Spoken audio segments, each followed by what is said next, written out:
mempersembahkan Sandiwara Radio, Babat Tanah Leluhur. Ikat kaki anak itu dan gantung di tiang itu. Sebuah kisah kolosal dari tanah leluhur ratusan tahun yang silam di tanah Pasundan, yang diwarnai dengan kekerasan, ambisi, keserakahan, iri dan dengki, serta cita-cita dan cinta anak manusia.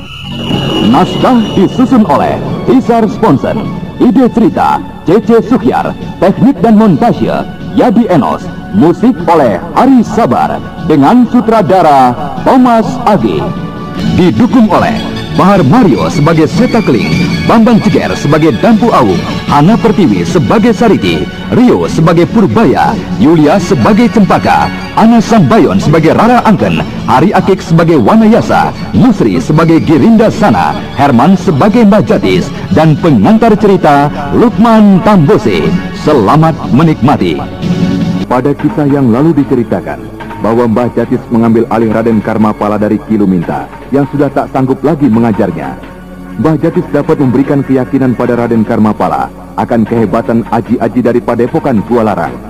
Sedang Raden Purbaya yang berhasrat untuk ikut dalam pesta pendadaran murid Padepokan Gualarang terpaksa mencuri jurus-jurus yang belum diajarkan oleh Kiluminta agar dapat memenuhi syarat ikut dalam pesta itu. Dan pada akhir kisah yang lalu diceritakan, Raden Purbaya yang secara diam-diam berlatih jurus-jurus curiannya diganggu oleh seseorang yang misterius.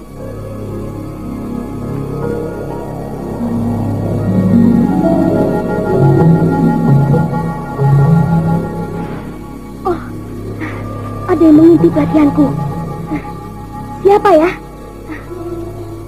Paman, siapakah yang mengintip latihanku? Keluarlah! Semua ini aku lakukan karena ingin turut dalam pesta pendadaran itu. Aku tidak bermaksud sedikit pun mencuri belajar untuk maksud yang buruk. Oh, agaknya kau yang pernah menggangguku dulu.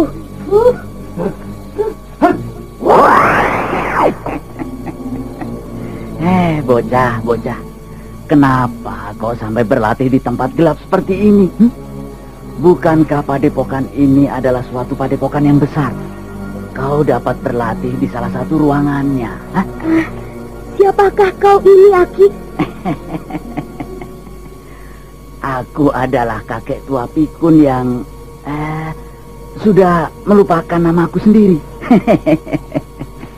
Mungkin aku dilahirkan tidak diberikan nama oleh orang tuaku. Mana mungkin, Kek? Tiap orang pasti memiliki nama. Orang tuaku memberikan aku nama Purbaya. Iya. Mungkin juga orang tuaku memberikan aku nama, tapi aku sudah melupakannya. Kasihan sekali. Kakek sudah tua sekali agaknya. Oh, memang sudah tua sekali. Umur kakek, ya sudah tua. Benar, sudah tua seperti yang kau katakan. Bocah pencuri. Pencuri? Kakek menyebut saya pencuri. Kenapa, Kek? Baru saja tadi kau sendiri yang mengakui mencuri. Sekarang kau berlagak bodoh. Atau memang lupa, bocah pikun? Oh, jurus-jurus itu? Iya. Kenapa kau tidak melatihnya di dalam padepokan saja? Tidak mungkin, Kek. Saya takut dicegah sebelum saya dapat menguasai jurus ini. Dan itu berarti saya akan gagal ikut dalam pesta pendadaran itu. Pesta pendadaran? Apakah itu sangat menarik perhatianmu, bocah? Tentu saja, Kek. Saya sudah ingin sekali melihat apakah kemampuan yang saya miliki dapat mengalahkan banyak orang atau tidak ada artinya sama sekali. Kau ingin mengalahkan banyak orang? Untuk apa? Untuk membalaskan sakit hati ibu saya pada orang-orang jahat. Bocah kecil, bocah bagus, bocah pemberani. Aku suka sekali padamu. Dan aku sebal sekali dengan semua isi padepokan ini. Yang kurang menghargai kincir metuku. Bocah, aku akan memberikan sedikit petunjuk pada jurus pembukaanmu. Jurus pembukaanku? Ya. Gerbang Dewata? Siapakah kakek ini sebenarnya? Kenapa kakek mengatakan kincir metu kakek? Oh, iya, lupa. Lupakan saja kata-kata kakek tadi. Kakek memang sudah tua, jadi pikun, ya. Ayo, aku akan memberikan sedikit petunjuk. Dengan tambahan sedikit gerak yang sederhana, kau akan dapat memperkuat jurus pembukaanmu. Ayolah, ayo. Tapi, siapakah kakek? Ayo, yang engkau lakukan sekarang adalah belajar jurus pertama. Mengembangkan jurus pertama. Bukan mencuri jurus seperti yang kau lakukan itu. Ayo, buka gerbang dewatamu. Baik ya. Hup, hai, ya. Hai. Jangan bergerak. Dengan jurus itu saja, 3 orang musuh pun dapat kau jatuhkan. Asal kau buat sedikit tambahan gerak seperti ini. Lihat ya. Hup, hai, ya. Seranganmu jika gagal jangan kau teruskan dengan gerak berikutnya. Tapi lihat ini. Iya. Ya. Tapi gerakan itu aneh sekali, Kek. Sukar untuk saya ikuti. Baik. Lihatlah. Lihat ya. Iya. Iya. Ayo, coba ikuti. Dengan pertimbangan mempelajari perkembangan jurus kincir metu, Raden Purbaya mau saja menerima petunjuk dari kakek tua yang tidak dikenalnya. Kakek tua yang berjenggot panjang, bertubuh bungkuk, dan sudah agak pikun sikapnya, memberikan petunjuk pada Raden Purbaya tentang jurus gerbang Dewata. Hup, ya, hei, ya, hup. Cukup dulu bocah bagus. Hari sudah malam. Kembalilah, nanti orang-orang mencari-carimu. Besok kau dapat kembali lagi kemari untuk menemuiku.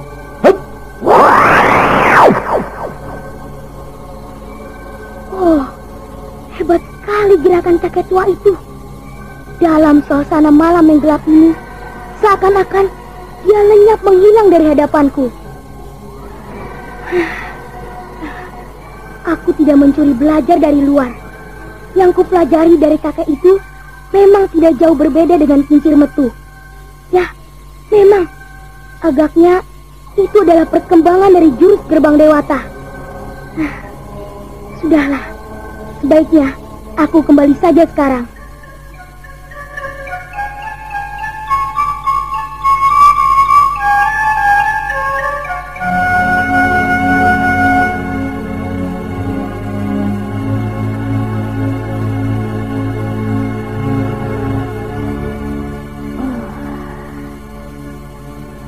Cempaka. Iya, saya di sini, Gusti. Ada apakah? Di manakah Purbaya anakku? Aku tidak melihatnya sejak pagi tadi. Ia berlatih terus-menerus akhir-akhir ini, Gusti. Pagi hari, ia berlatih seorang diri hingga matahari terbit. Kemudian, ia meneruskan latihannya bersama kelompoknya. Hamba kira, sebentar lagi ia juga akan kembali, Gusti.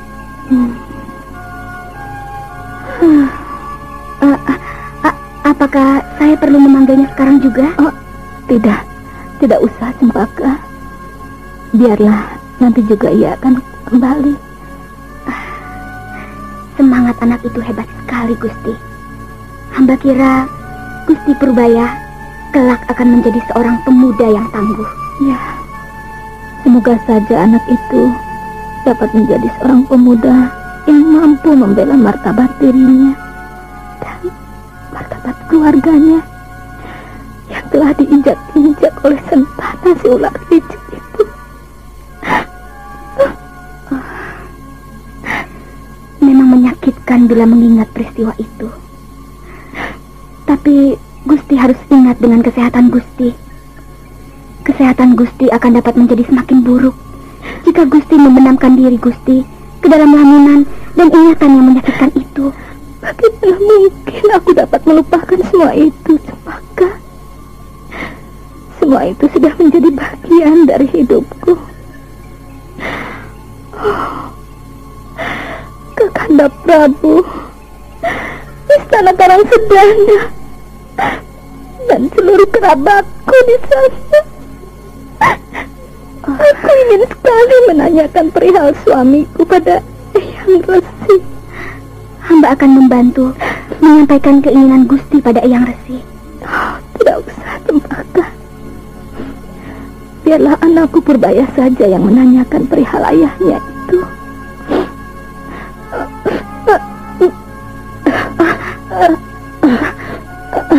Gusti, ada apa Gusti? Ada apa dengan diri Gusti? Dadaku rasa nyeri sekali, Cempaka.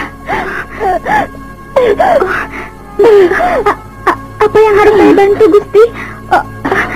Bisa saya bantu memijat dada dan punggung Gusti? Sudahlah, Cempaka. Sudah. Sakitnya sudah berkurang, Cempaka. Apakah saya perlu memanggil Raden Purbaya sekarang, Gusti? Ya, baiklah, Cempaka. Carilah anak itu. Katakan, aku ingin bertemu dengannya. Apakah saya perlu memanggil Biparmi di dapur untuk menemani Gusti sementara saya mencari Raden Purbaya? Tidak usah, Cempaka. Aku sudah tidak apa-apa. Berangkatlah, tinggalkan aku sendiri di sini. Baiklah jika demikian, Gusti. Hati-hatilah.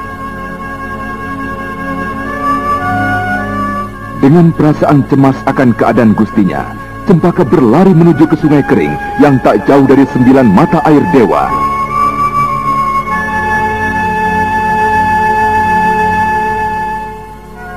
Sementara itu di tempat yang cukup jauh dari 9 mata air dewa.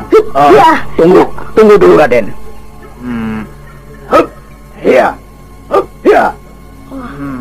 Ada apa, Paman? Apa ada yang kurang dengan jurus saya tadi? Tidak, Raden. Hanya saja serangan-serangan yang Raden lancarkan akan lebih bagus jika Raden memiliki tenaga dalam, Raden. Tenaga dalam? Iya. Apa itu, Paman? Tenaga dalam adalah tenaga khusus, Raden. Atau tenaga tambahan yang dapat kita bina dari dalam tubuh kita sendiri, Raden.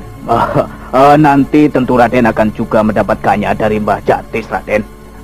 Nah, teruskanlah, Raden. Baiklah, Paman. Hirimbun, pengawal yang sekaligus pengasuh dari Raden Karmapala, dengan liciknya memperdaya majikan kecilnya dan menyadap ilmu kincir metu yang baru saja dikuasainya. Oh, celaka, Raden. Ada yang mengintip latihan kita, Raden. Hei, kenapa Paman jadi sedemikian takutnya? Biarkan saja orang itu mengintip latihan kita. Hei, siapakah Kisanak yang mengintip latihan kami? Keluarlah. Jangan bersembunyi seperti itu. Jika ada yang perlu dibicarakan, marilah kita berhadapan dan bertatap wajah.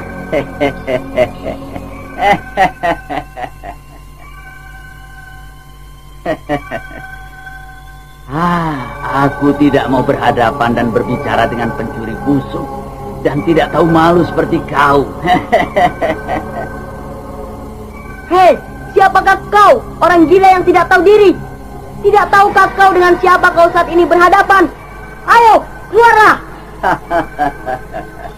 Bocah sombong, hebat sekali kesombonganmu. Siapakah yang mengajarkan kesombongan seperti itu padamu? Si Jatiskah?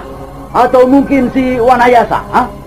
Hei, untuk hal itu tidak ada satu orang pun yang dapat mengajarku, apalagi memerintahku. Keluarlah kau, orang gila. Jangan hanya bersembunyi seperti pengecut. Benar-benar hebat kau, bocah. Jika saja kau bukan anak kecil, kepalamu itu sudah seharusnya kupecahkan. Kau berani menghina orang-orang yang kau sebut dengan panggilan guru. Ke sana. Kau agaknya tidak tahu dengan siapakah kau berhadapan. Dengan siapakah aku berhadapan? Iya. Kau saat ini sedang bicara dengan Pangeran Karmapala, putra dari Mahaprabu Galuh, penguasa bumi Pasundan ini. Pantas kau jadi besar kepala seperti itu. Ayo, keluar kau, orang gila. akan kupecahkan kepalamu. Agaknya kau adalah murid dari si bodoh Jatis itu, ha? Awas, akan kulaporkan kau pada guruku, Mbah Jatis. Kau akan melaporkan pada gurumu bahwa ketika kau sedang asik mempertontonkan Aji Kincir Metu pada orang lain, lalu aku datang, begitu, ha? Iya, akan kulaporkan semua tentang kata-kata gilamu itu. Laporkan saja semuanya ini. Selamat tinggal. Ayo Paman, kita ceritakan pada Mbah Jatis tentang orang gila ini. Oh, jangan Raden, jangan.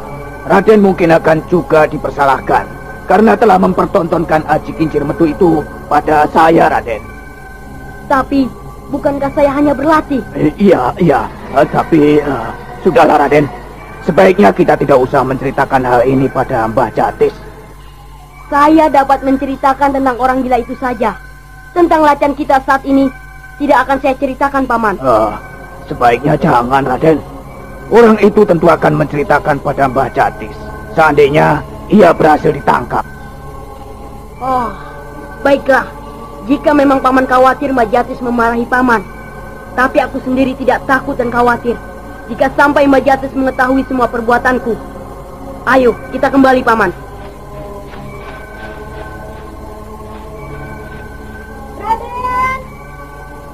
Raden! Hei, siapa itu yang mencari-cariku, Paman?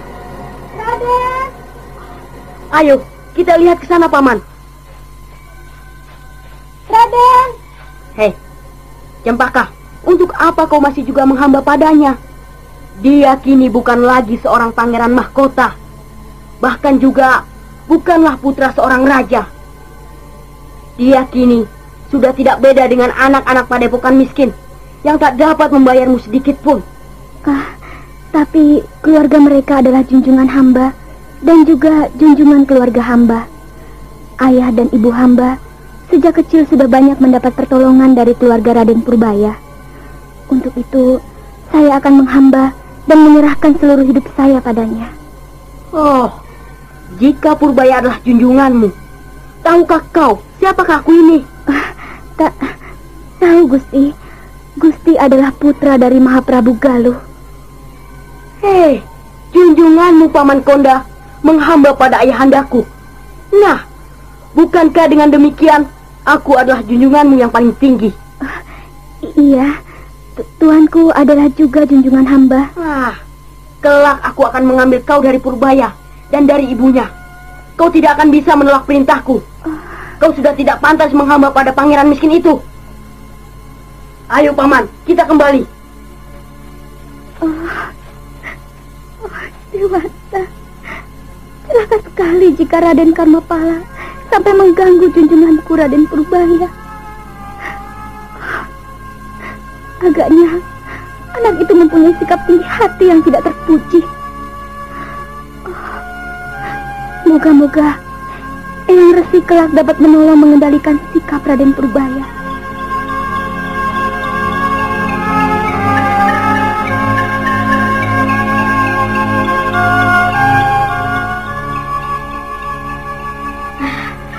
Tidak terlampau sulit agaknya untuk mempelajari jurus keempat dan kelima yang belum diajarkan oleh Paman Luminta. Agaknya Paman Luminta dia mencurigaiku yang bermain-main di sini. Ya, semua keraguanku kini sudah lenyap. Aku telah mengingat beberapa gerak yang kemarin agak terlupa. Ya, sekarang aku akan kembali ke sekitar hutan kecil di sekitar pancuran 9 mata air dewa. Raden? Kau Bibi Cempaka? Kau membuatku terkejut saja. Ada apa Bibi mencariku? Ibunda Raden ingin bertemu. Raden diminta untuk kembali sekarang juga. Ada apakah, Bi? Kenapa tiba-tiba saja Ibunda ingin bertemu denganku? Apakah telah terjadi sesuatu dengan Ibunda? Tidak, Raden. Tidak. Ibunda hanya ingin membicarakan sesuatu tentang ayahanda Raden.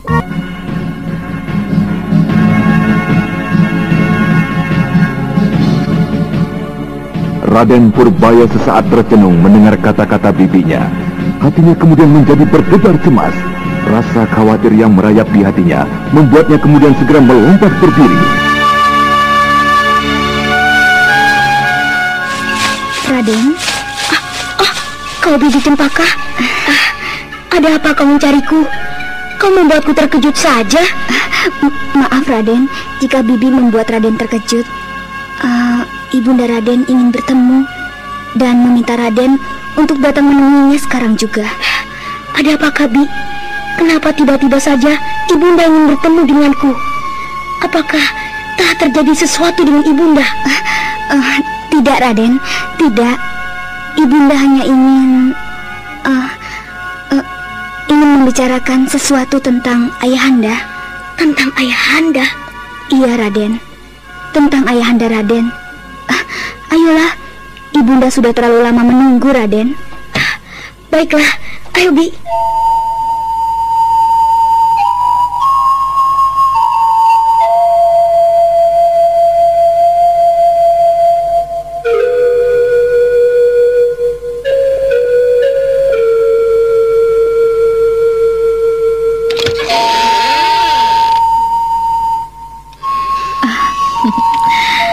Ayolah kemari Purbaya. Kenapa kau berdiri saja di situ? Duduk di sini, di sisi Ibunda. Kau juga kemarilah Cempaka. Saat ini hampir sudah tidak ada batas lagi di antara kita. Kau sudah banyak menolong kami. Duduklah di sini. Aku kini sudah bukanlah lagi seorang ratu yang dijunjung tinggi oleh rakyat Karangsedana. Bagi saya, Gusti dan Raden adalah tetap junjungan hamba. Kemarin, saat ini, dan juga selamanya. Tuanku sudah terlalu banyak menolong saya. Kau memang anak yang baik, Cempaka. Nah, dengarlah. Aku merasa sudah tidak dapat hidup lama lagi di dunia ini. Ibunda jangan berkata begitu. Percayalah, Eyang Resi akan dapat menolong ibu. Dan lagi, kesehatan ibu masih dapat dikatakan cukup baik. Ya, penyakit ini agaknya sudah tidak dapat disembuhkan lagi. Ibu menginginkan kelak jika ibu mati, kau tetap tinggal di sini hingga ayahmu datang menjemputmu. Atau jika tidak, kau yang kelak menjemput ayahmu jika memang kau sudah siap menjemputnya. Jika kau memang sudah mampu dan mempunyai kekuatan untuk mencarinya. Tapi, bukankah menurut Eyang Resi, ia sudah mengirimkan muridnya untuk memberitahukan Ayahanda di Gunung Sawal? Itu juga antara lain yang hendak kubicarakan padamu. Kau temuilah Eyang Resi. Tanyakanlah, bagaimana dengan orang yang dikirimnya? Apakah sudah kembali dari tugasnya? Baiklah, saya akan menanyakannya nanti pada Eyang Resi. Tapi, hendaknya Ibunda janganlah masih saja terbenam dengan lamunan-lamunan yang dapat merusak kesehatan Ibunda. Raden Purbaya benar sekali, Gusti. Hamba harap Gusti mau mendengarkan kata-katanya. Gusti akan dapat lebih lama bertahan hidup hingga upaya mencari obat dan tabib berhasil. Dan Gusti akan sembuh sama sekali. Ya. Aku akan mencoba mendengarkan saran kalian. Oh ya, bagaimana dengan kesiapanmu untuk menghadapi pesta pendadar itu anakku? Ananda akan berupaya agar menjadi salah seorang murid terbaik daripada epokan ini, Bunda. Bagus Purbaya. Lalu bagaimana dengan pangeran dari Galuh itu? Apakah kalian bersahabat baik dengannya? Ya Bunda, kami bersahabat baik dengannya. Bagus. Berbuatlah sebaik-baiknya pada anak itu. Suatu saat mungkin kau memerlukan bantuannya. Ya Bunda. Nah Purbaya, cobalah kau hubungi Eyang Resimu itu. Aku ingin segera mengetahui berita tentang ayahandamu. Baik Bunda, Ananda akan segera menemui Eyang Resi.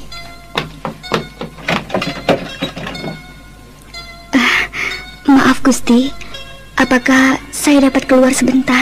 Oh, tentu saja Cempaka. Pergilah kau bermain di luar. Aku dapat beristirahat sendiri di sini. Terima kasih Gusti.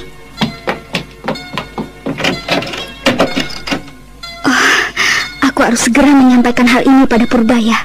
Aku akan berusaha agar anak itu tidak terkejut kelak jika mendengar berita tentang ayahandanya.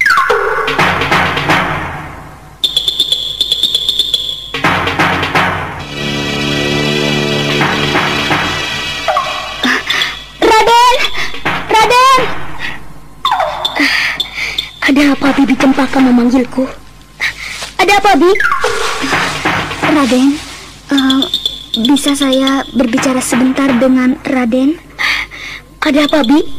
Bukankah kau tahu aku sekarang akan menemui Eyang Resi? Kenapa tiba-tiba saja kau menemui dan ingin bicara padaku? Ada sesuatu yang cukup penting yang ada hubungannya dengan masalah ayahandaku. Iya, kira-kira begitulah Raden. Marilah Raden, kita bicarakan di sudut sana sebentar saja. Baiklah Bi, ayo.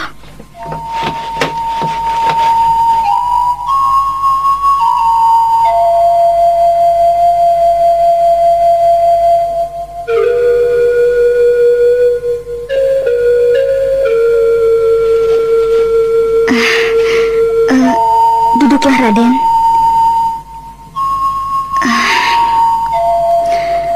Maaf Raden, jika seandainya Bibi bersalah menurut anggapan Raden. Ada apakah Bi?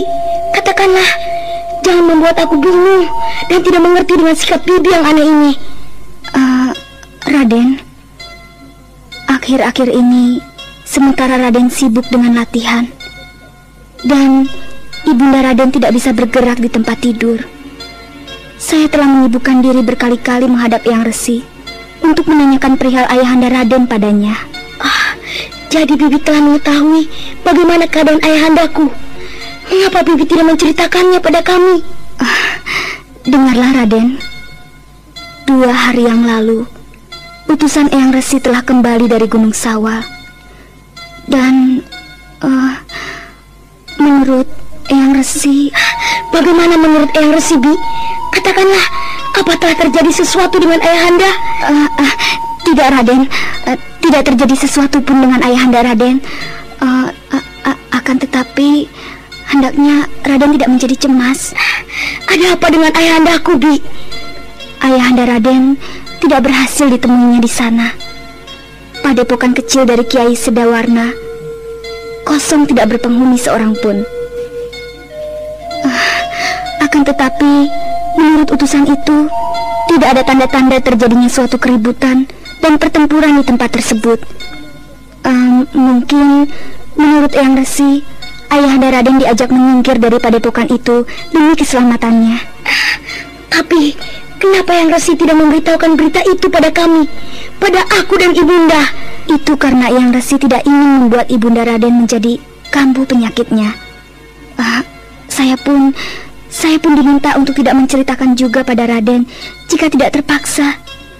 Saya cepat-cepat menemui Raden karena saya khawatir Raden kelak akan lupa diri dan menceritakan hal ini pada Ibunda Raden. Akan tetapi, aku tetap akan menanyakan hal ini lebih jelas lagi pada Eyang Resi dan menanyakan juga tentang kesehatan ibuku yang kelihatannya kini menjadi memburuk. Boleh Bibi menemani Raden? Ayolah.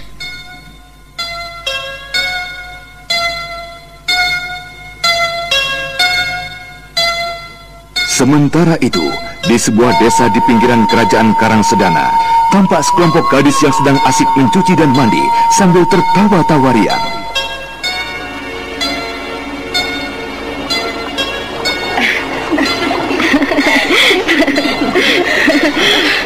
Sudahlah, janganlah kalian terus menggodanya.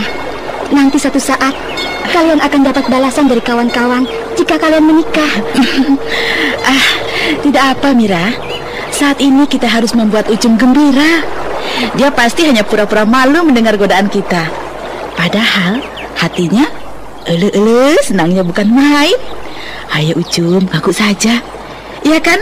Kamu senang digoda oleh kawan-kawan? Memangnya kamu, Yun? Kamu itu sih memang tidak salah lagi. Pasti sudah gergetan untuk dilamar kan? Ayo, ngaku saja. Kamu memang sudah Sudah tidak tahan kan? Semua orang sudah tahu. Kang Pepen, kamu paksa supaya cepat-cepat melamar kamu. Aduh, itu fitnah. Saha anu carita ih. Aduh, udah jangan bikin malu atuh. Saya tidak begitu, Mira. Nah, makanya kalau memang kamu tidak begitu, lalu kenapa kamu sakit hati dikatakan begitu? Jangan goda si Ucum. Dia juga tidak seperti yang kamu bayangkan. Mana mungkin Ucum setiap malam bermimpi dan menangis sambil memeluk bantal, sambil memanggil-manggil nama Sumar, lurah yang masih muda itu. Kenal saja dia belum. Hah? Apa betul kau belum mengenang Sumar, lurah muda yang melamarmu itu, Cum? Iya, aku belum mengenal. Bahkan bertemu juga belum. Aduh, kok kamu jadi seperti itu? Aku kira kamu selalu bertemu jika lurah muda itu berkunjung ke rumahmu. Tidak, aku selalu bersembunyi di dalam kamar. Aduh, sayang sekali atuh, Cum. Kang Sumar orangnya gagah dan lurah, Cum. Sudah, jangan menunda terus, Yuyun. Selesaikan pikiranmu. Sebentar lagi kita akan segera kembali. Baiklah.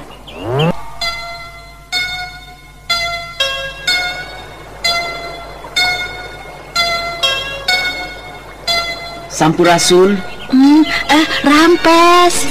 Bolehkah saya bertanya pada kalian? Oh, boleh sekali atuh, Kang. Apakah yang ingin Akang tanyakan? Terima kasih. Saya adalah seorang pengembara yang tersesat.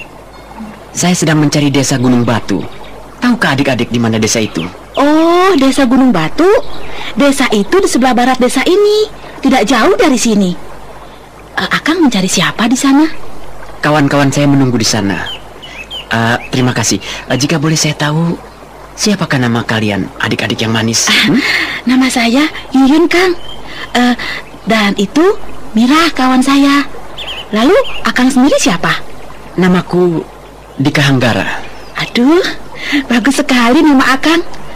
Apakah Akang seorang bangsawan? Oh, bukan. Oh ya, kau belum memperkenalkan kawanmu yang satu itu? Oh, itu Ucum, kawan kami. Sebentar lagi dia akan menikah dengan lurah muda dari desa Gunung Batu, Kang Sumar. Oh iya. Tentu bahagia sekali kawanmu itu. Segera akan menjadi seorang ibu lurah Gunung Batu. Oh iya, di manakah Akang akan tinggal? Di desa itu?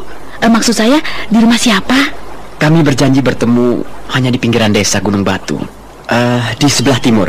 2 hari lagi. Dan sementara ini aku tinggal di gubuk kotor di balik rumpun bambu itu. Oh iya, Akang sendiri tinggal di sana? Iya, seorang diri saja. Oh, sudahlah Yun. Ayo kita kembali. Aku sudah selesai dengan cucianku, juga Ucum. Baiklah Mira. Mari Akang Dika, kami segera akan kembali ke desa. Silahkan. Terima kasih atas petunjukmu.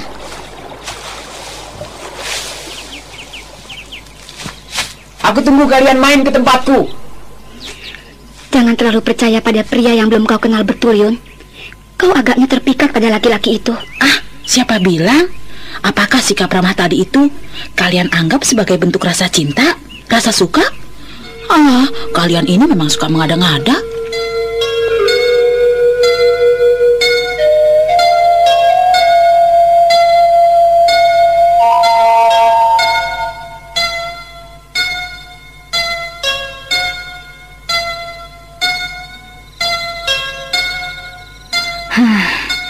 Laki-laki tadi siang itu memang tampan sekali. Tapi sikap Yun keterlaluan. Berani pada laki-laki itu. Rasa-rasanya tubuhku melayang-layang. Apakah ibuku yang memasang rupa wangi ini? Ucum, gadis desa yang cantik manis, calon istri dari lurah desa Kuntala, sedang terlena di tempat tidurnya sambil menerawang mengingat pengalamannya di sungai di pinggiran desa. Saat lamunannya sedang melayang jauh ke pinggiran desa, tiba-tiba hidungnya mencium bau yang sangat harum menusuk halus ke dalam hidungnya. Seketika itu juga ia tersadar dari lamunannya. Akan tetapi, beberapa saat kemudian, gadis yang cantik manis itu merasakan tubuhnya seakan-akan melayang-layang. Dan dari atas genteng, sesosok bayangan kemudian melayang turun dan hinggap di samping ranjangnya. Siapakah kau? Mengapa kau bisa masuk ke dalam kamarku ini? Apakah kau sudah tidak mengenalku lagi, anak manis? Kau laki-laki pengembara itu? Namaku Dika Hanggara. Kau ingat-ingatlah itu, anak manis. Laki-laki yang mengaku bernama Dika Hanggara itu kemudian naik ke atas ranjangnya, dan tangannya yang halus itu perlahan mengusap wajahnya. Ucum gadis desa yang juga calon pengantin itu berusaha hendak menolaknya dan berteriak, tapi seluruh tubuhnya seakan-akan tak dapat digerakkan sedikit pun. Untuk berteriak menangis pun, ia seakan sudah tidak memiliki kekuatan. Aku hanya ingin sedikit mempercepat malam pengantinmu, anak manis. Jangan khawatir, tidak seorang pun yang mengetahuinya.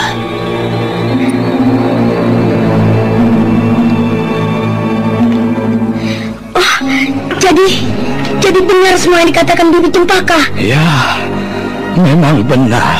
2 hari yang lalu, ibu merasakan sakit dadanya terasa kembali, seperti saat dia terserang racun pertama kali. Iya. Akan tetapi, tidak lama rasa sakit itu hilang kembali, Eyang. Iya. Apakah itu berarti racun itu bekerja kembali? Seharusnya ibumu masih akan dapat bertahan lebih lama lagi jika dadanya tidak diguncang oleh emosi-emosi tinggi yang dibangunnya sendiri. Guncangan itulah yang telah membuat sumbatan racun yang aku buat menjadi semakin lemah. Iya, pagi tadi pun kembali Gusti merasakan sakitnya. Dan agaknya sakitnya dirasakan lebih lama dibandingkan dengan 2 hari yang lalu. Purbaya, kau harus dapat mengusahakan agar ibumu selalu terhibur dan dapat dengan tenang beristirahat. Dan katakanlah padanya bahwa berita tentang ayahandamu belum ada. Utusan itu belum kembali, begitu? Ya, saya mengerti, Eyang. Nah, segeralah kembali, nak. Kawani dan hiburlah ibumu. Baik, Eyang. Saya segera kembali. Dengan perasaan sedih yang amat sangat, Raden Purbaya meninggalkan bilik Resi Wanayasa. Berita tentang ayahnya dan keadaan perkembangan kesehatan ibunya sangatlah membebani pikirannya. Akan tetapi, setibanya di pintu kamar, Cempaka mengingatkan agar jangan terlalu bersedih hati, agar jangan menimbulkan kecurigaan ibundanya. Kau sudah kembali, anakku. Mari, masuklah. Ceritakanlah segera kabar tentang ayahandamu. Hei, kenapa Purbaya? Kenapa kau diam saja? Apakah Raden? Maaf, Ibunda. Ananda seketika teringat pada ayahanda.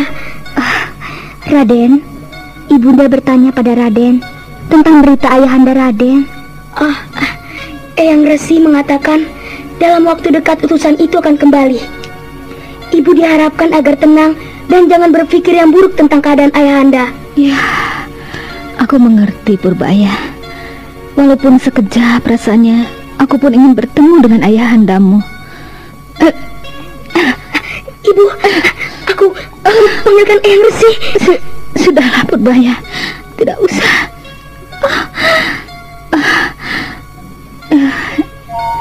Sakitku kini sudah hilang kembali. Tapi, Ibu tadi kelihatan begitu menderita kesakitan yang amat hebat. Dari wajah Ibu, aku dapat melihatnya. Oh,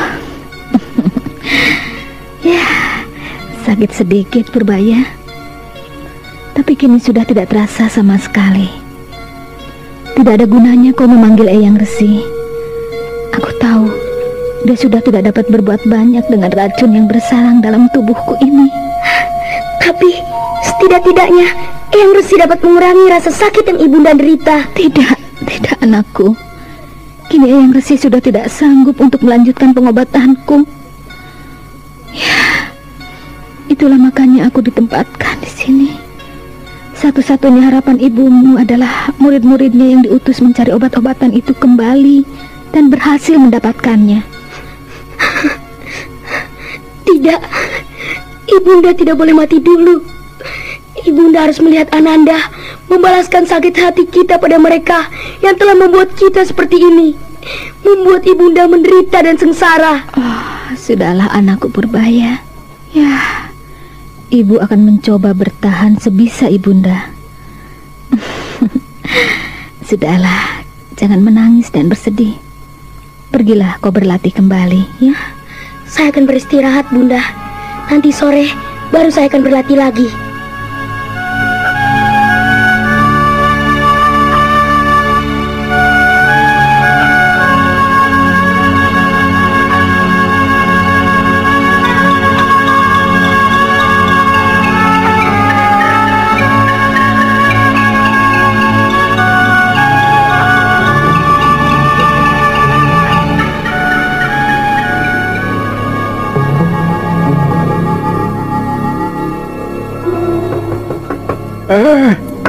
Cum, Cum, bangun sudah siang, Cum. Loh, kok aneh, Bu? Sudah siang begini, Ucum belum juga bangun. Panggil yang keras, Pak. Mungkin dia terlampau lelah kemarin, jadi tidurnya pula sekali. Sudah 2 kali aku memanggilnya. Setengah jam yang lalu aku panggil-panggil. Karena aku pikir dia masih pulas, aku pergi ngurus ayamku di belakang. Tapi sampai sekarang belum juga bangun-bangun. Aneh sekali ya. Makanya diketuk dan dipanggil yang keras, Pak. Orang mabuk saja aku kira akan bangun dan sadar mendengar ketukanku tadi. Apalagi hanya tidur, Bu. Alah, biar sini, aku saja yang membangunkannya, Pak. Ucum, bangun nak. Hari sudah siang. Ucum. Benar-benar kebluk. Pemalas ini anak. Hei, Ucum, bangun, ayo. Dijewer nanti kamu sama bapak. Pak, aduh Pak, jangan-jangan ada apa-apa dengan si Ucum di dalam kamar. Iya juga, Bu. Mungkin ada apa-apa dengan si Ucum. Biar aku hancurkan saja pintu ini. Minggir, Bu, ayo, minggir. Ayo.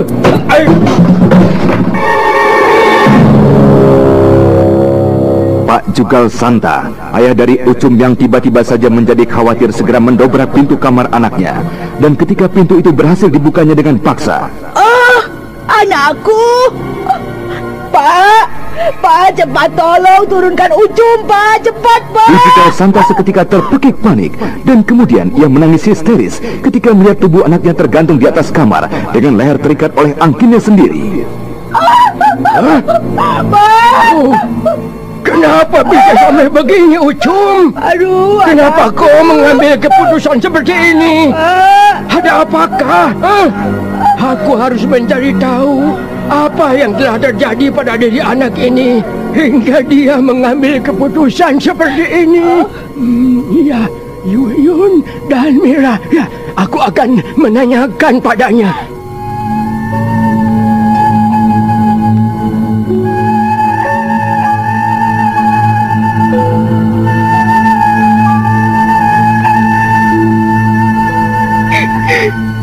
Seharian kemarin kami tidak kemana-mana, Pak.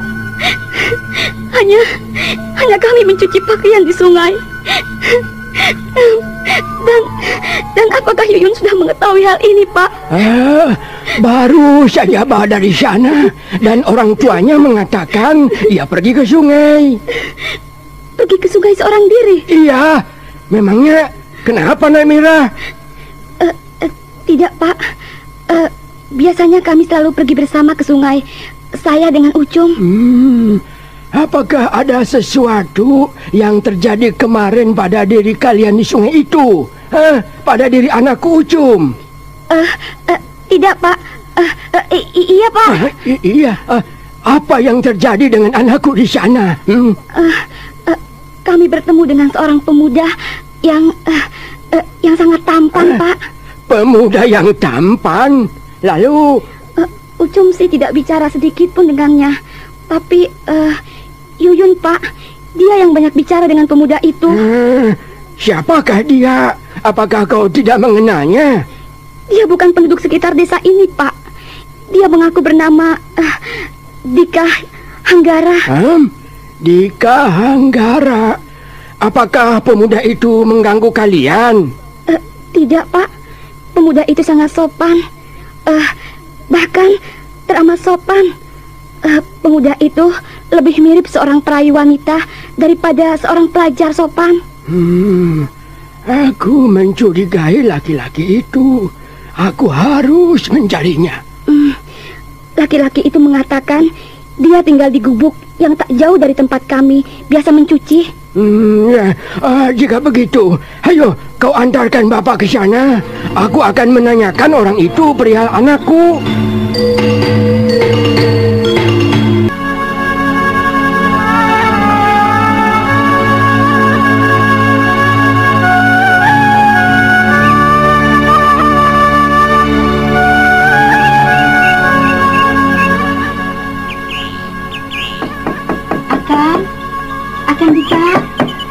Akang Dika.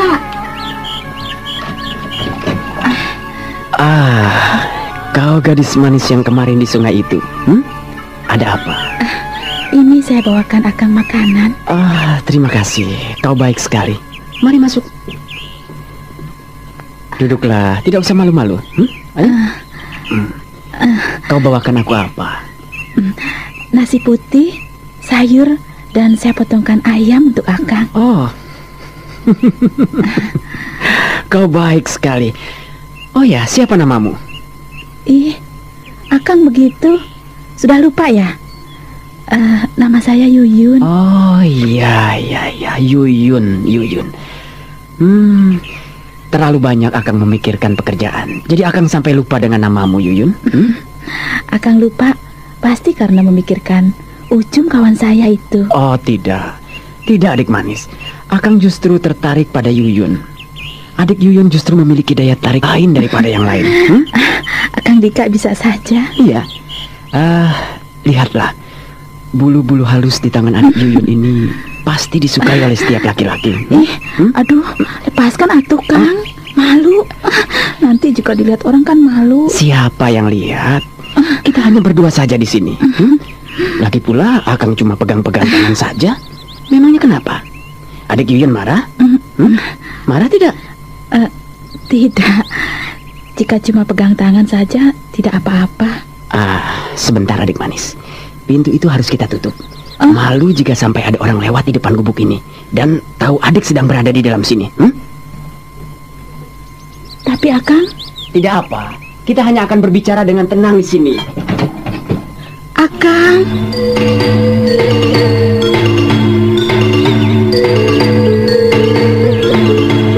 Dika Hanggara, seorang pemuda tampan dan berwatak cabul, kembali tengah bersiap-siap untuk merusak pagar ayu dari seorang gadis desa. Bagaikan seekor kucing liar yang licik, pemuda tampan itu mulai mempermainkan gadis yang masih polos dan bodoh itu. Akan tetapi beberapa saat kemudian, dari ujung persawahan di mana gubuk tempat tinggal pemuda itu berada, Pak Juga dan Mira tampak menuju ke arah gubuk itu. Jika petunjuknya benar, pastilah itu tempat tinggal pemuda itu, Paman. Ayo cepatlah. Aku penasaran sekali ingin melihat wajah orang itu. Kau tunggulah di sini, Mira. Biar aku yang masuk ke dalam sana. Jangan! Aduh, Akang lepaskan! Kang! Jangan! Kenapa kau menolak anak manis? Akang! Bukankah kau memang datang kemari untuk itu? Kang! Lepaskan! Aduh, saya tidak mau melakukannya. Lepaskan! Kurang ajar. Pemuda gila agaknya dia itu. Aduh. Hei, buka pintu ini. Buka cepat. Atau aku hancurkan pintu ini. Ayo buka, ayo. Mau apa kau orang tua gila? Apakah kau ingin mencari mati di sini? Iya, dialah pemuda yang kami temukan kemarin. Agaknya kau yang mengantarkan kemari anak manis. Biarkan aku keluar dari sini. Yuyun! Mira! Kenapa sekarang kau menangis, adik manis? Bukankah kau yang datang menemuiku kemari? Kemarilah. Bangsat pemuda liar, pemuda liar pengganggu wanita. Katakanlah apa yang kau lakukan dengan anakku. Siapakah kau orang tua gila? Siapa anakmu? Kenapa kau tiba-tiba datang padaku? Anakku cuma akan segera menikah. Kini tanpa sebab tiba-tiba membunuh dirinya. Dan itu aku tahu setelah kemarin dia bertemu denganmu, hei pemuda gila. Oh, rupanya kau orang tua gadis itu. Ya. Iya, benar. Semalam aku datang mengunjungi kamarnya. Aku hanya ingin mempercepat malam pengantin anakmu. Dan mengenai kematiannya, aku tidak tahu sama sekali. Rupanya tidak salah dugaanku. Kaulah penyebabnya. Dan ini kau hendak merusak pagar ayu gadis lain lagi ya? Ayo, kau harus mengganti nyawa anakku. Jika saja kedatanganmu bukan saat ini, tentu aku akan mengampuni nyawamu. Tapi kedatanganmu sayang sekali saat ini. Dan itu telah mengganggu kesenanganku. Maka aku benar-benar tidak dapat mengampuni nyawamu. Setan, setan, kau benar-benar tidak tahu dengan siapa sedang berhadapan. Aku juga Santa, pelatih dan sekaligus pimpinan pengawal desa ini. Kau harus membayar nyawa anakku.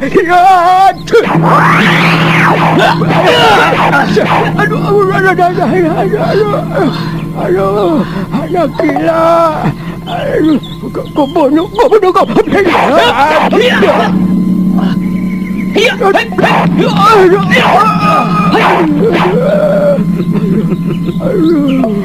Anakmu mati bukan karena tanganku, tapi kau kini mati benar-benar karena tanganku.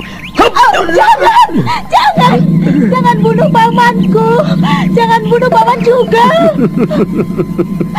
Kau selamat orang tua, karena masih ada seorang gadis manis yang ingin agar kau tetap hidup.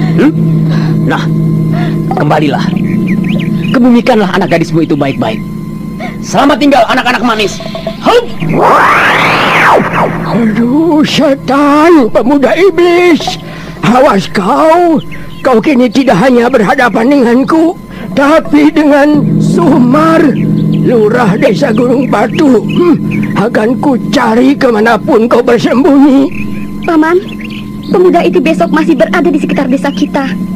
Malah dia berkata akan mengadakan pertemuan dengan kawan-kawannya di sekitar sini, di pinggiran sebelah barat desa Gunung Batu. Bagus. Aku akan melaporkan segera perihal ini pada Sumar, lurah desa Gunung Batu. Padepokan Gualarang kembali disibukkan oleh para murid dan beberapa penduduk desa terdekat yang membantu menyiapkan pemasangan umbul-umbul dan memperindah pintu masuk dengan daun kelapa hijau dan kelapa gading yang banyak terdapat di sekitar padepokan.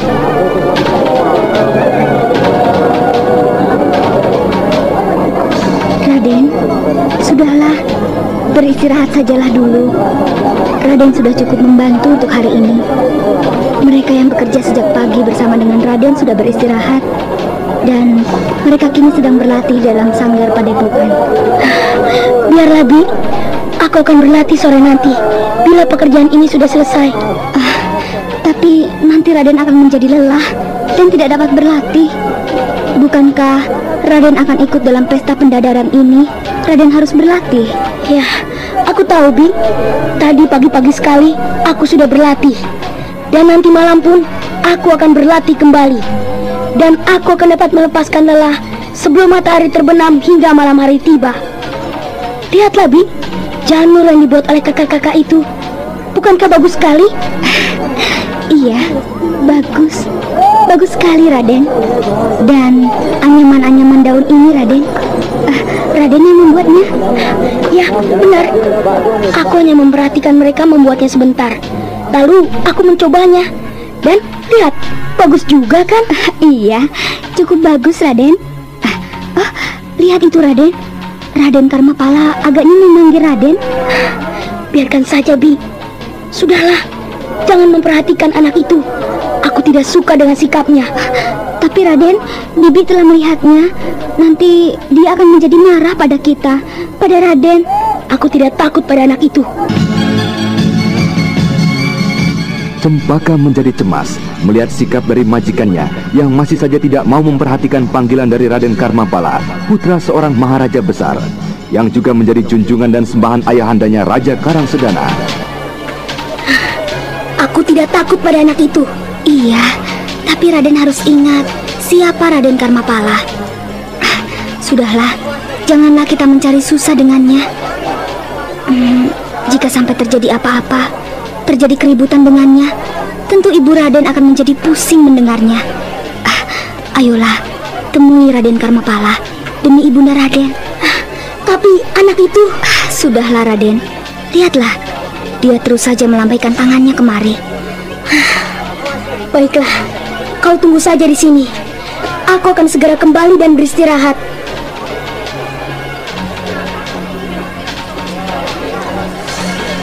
Ada apa Raden memanggil saya? Hei, siapa yang memanggilmu? Aku memanggil Cempaka. Tapi untuk apa Raden memanggilnya? Hei, untuk apa kau tahu urusanku, Purbaya? Tentu saja Raden, saya harus tahu. Karena Cempaka adalah bibi saya, pengasuh saya. Hei, pengasuhmu? Memangnya kau kira kau ini sekarang siapa? Kau kira kau masih saja berstatus seorang pangeran mahkota? Kau harus ingat Purbaya, saat ini kau tidak lebih dari seorang bocah dusun yang miskin. Cukup Raden. Raden tidak perlu terus menghina saya. Saya cukup mengerti siapa saya sekarang ini. Tapi Bibi Cempaka saat ini masih tetap pengasuh saya. Hei Purbaya, bocah miskin tak tahu diri. Tahukah kau siapakah aku ini? Kau sudah keterlaluan sekali, berani membantah kemauanku. Jika aku benar-benar menginginkan Cempaka, kau harus memberikannya kepadaku. Aku adalah junjunganmu. Dan lagi, dia hanyalah pengasuhmu yang saat ini sudah tak dapat lagi kau berikan imbalan bayaran padanya. Raden, janganlah berbuat keterlaluan terhadap saya. Bocah gila. Raden, sudahlah Raden. Hei, Cempaka, ajar sedikit bocah asuhanmu itu. Dia sudah berani berbuat di luar batas aturan pada aku, junjungannya. Jika Raden sudah tidak ada yang hendak dibicarakan, biarlah saya dan Raden Purbaya kembali. Hei, sayang sekali Purbaya, kita tidak dapat bertemu di pesta pendadaran itu. Jika saja kita dapat bertemu, tentu aku akan bahagia sekali. Marilah Raden, kita kembali saja.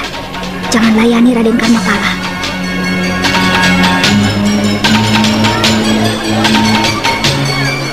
Dengan menahan gejolak emosinya, Raden Purbaya akhirnya meninggalkan Raden Karmapala bersama-sama dengan Cempaka pengasuhnya. Dan setelah agak jauh dari pangeran tinggi hati itu,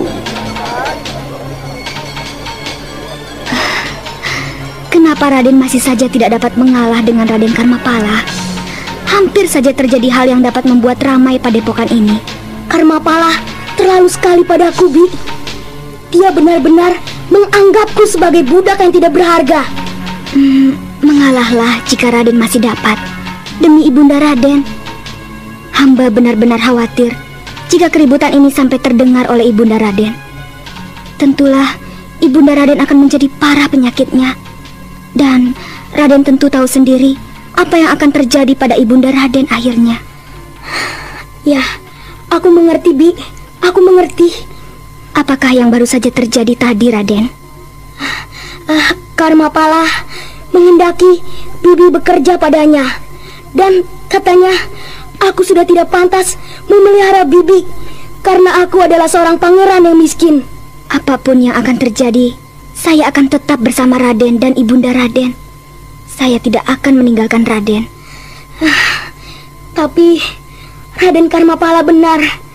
Aku tidak dapat memberikan sesuatu apapun pada Bibi seperti dahulu ketika kami masih di Istana Karangsedana. Janganlah membicarakan lagi hal itu, Raden. Saya akan mengabdi selamanya pada keluarga Raden. Ayolah, beristirahatlah di kamar Raden. Raden sudah terlalu lama meninggalkan Ibunda. Ayolah, Bi. Aku memang harus segera beristirahat agar nanti malam aku dapat berlatih dengan sebaik-baiknya.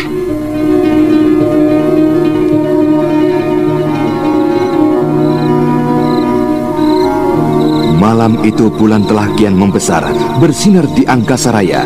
Bintang-bintang yang bertaburan, berkelap-kelip, turut memeriahkan suasana malam yang cerah ceria dan bersih dari selaput awan hitam.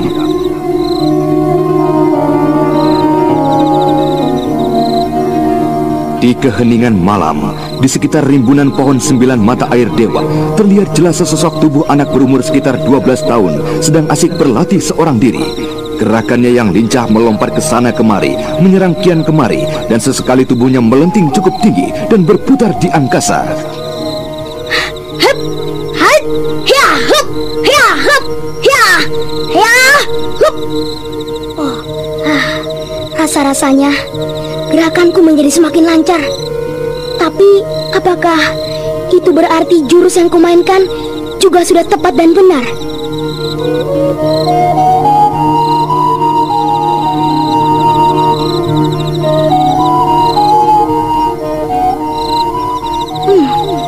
Kemanakah kakek bungkuk dan jenggotan itu?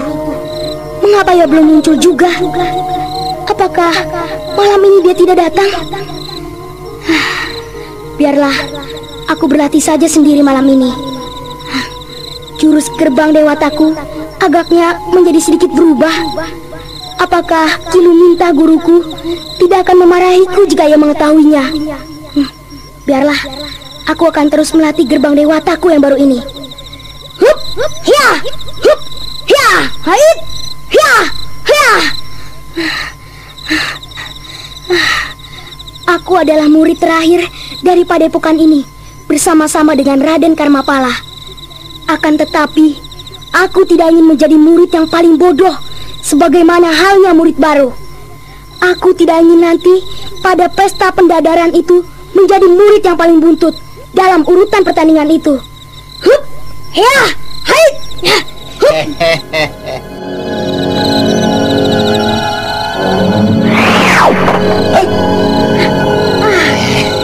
Kakek datang juga akhirnya. Rupanya kau sangat mengharapkan kedatanganku. Lucu sekali.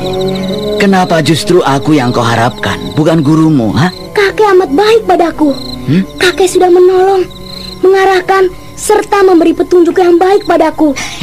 Tentu saja, aku sangat dan selalu mengharapkan kedatangan kakek untuk memberi petunjuk.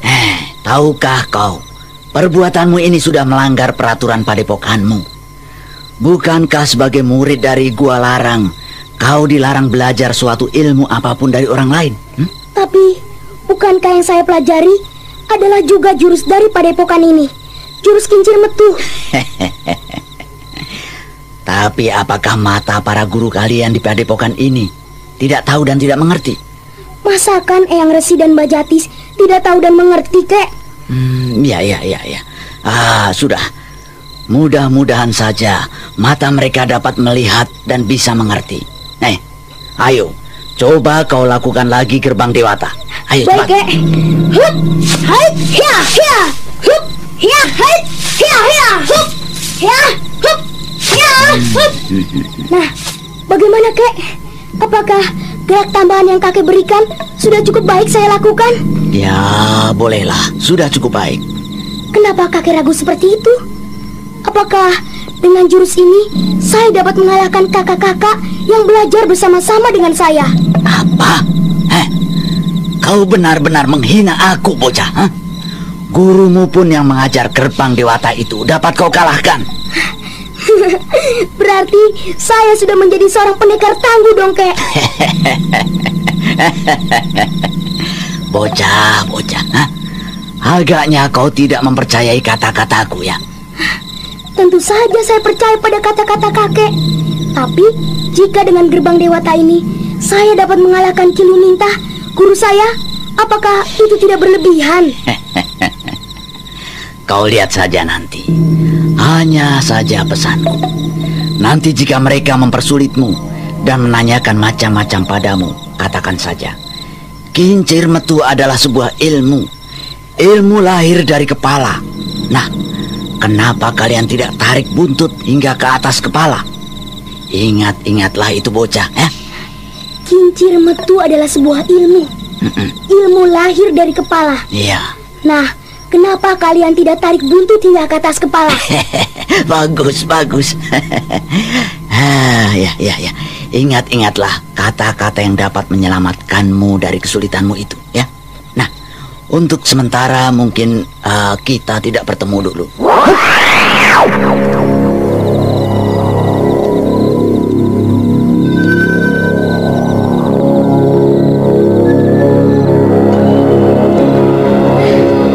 Kakek itu ada-ada saja.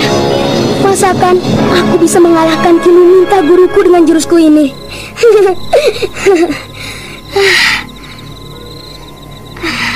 Aku harus lebih menyempurnakan jurus keempat dan kelima yang baru kupelajari secara diam-diam agar aku dapat diterima mengikuti pesta pendadaran itu.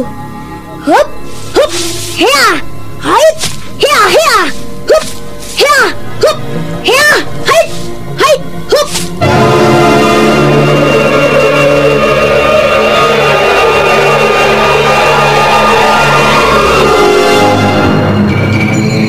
Kurang ajar, Dika Hanggara. Siapakah laki-laki tidak tahu diri yang hendak mencari batik, berani mencari perkara dengan Sumar, Lurah Gunung Batu? Laki-laki tampan dan cabul itu memiliki kepandaian yang sangat tinggi. Aku dapat dikalahkannya dengan mudah, Sumar. Akan kulihat sampai di mana kemampuan laki-laki gila itu. Aku akan mengerahkan semua anak-anak desa yang terlatih untuk menghadapi kawan-kawannya. Tapi apakah tidak sebaiknya aku memanggil gurumu Reksasura untuk menghadapinya? Untuk menghadapi pemuda pesolek seperti yang paman ceritakan itu, masakan aku harus memanggil guruku? Apakah aku nanti tidak ditertawakannya? Aku kira sebaiknya kau berhati-hati. Anak itu benar-benar berbahaya. Belum lagi kawan-kawannya yang mungkin memiliki kepandaian yang jauh lebih tinggi. Aku kira ada baiknya kau berhati-hati. Kau harus dapat menjaga dirimu, Sumar. Kau sangat dibutuhkan di desa ini. Baiklah paman. Aku akan mencoba menuruti nasihatmu. Aku akan meminta agar guruku datang besok pagi ke desaku ini. Kukira Cadas Berem tidak begitu jauh dari sini. Bagus, Sumar. Paman tidak ingin terjadi sesuatu dengan dirimu. Baru saja aku mengubur anakku. Masakan aku harus kembali mengubur engkau, calon mantuku yang sudah kuanggap seperti anakku sendiri? Tidak, paman. Tidak mungkin itu akan terjadi. Sepasang begal sakti dari Sungai Sedane, aku yang membunuhnya. Masakan, seorang pemuda pesolek. Ya, tapi karena paman begitu cemas dan khawatir, aku akan menurut saja. Tapi besok, paman dapat menyaksikan sendiri. Aku akan menangkap laki-laki yang paman katakan tangguh itu hanya dengan kedua tanganku ini. Dan kemudian aku akan membunuhnya sebagai balasanku atas kematian Ucum, calon istriku itu.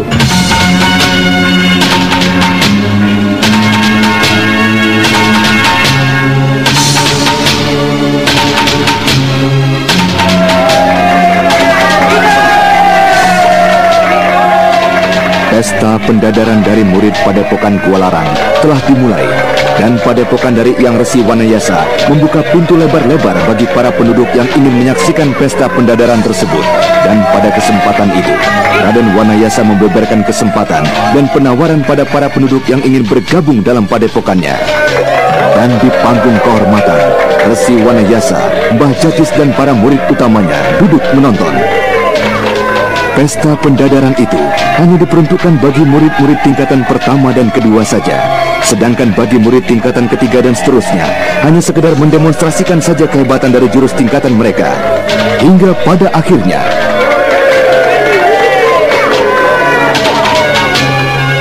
seluruh murid tingkatan kedua Kincir Metu yang berjumlah 16 orang diharapkan segera siap. Dan kalian segera masuk ke arena dan mencari lawan kalian seperti yang telah diundi tadi.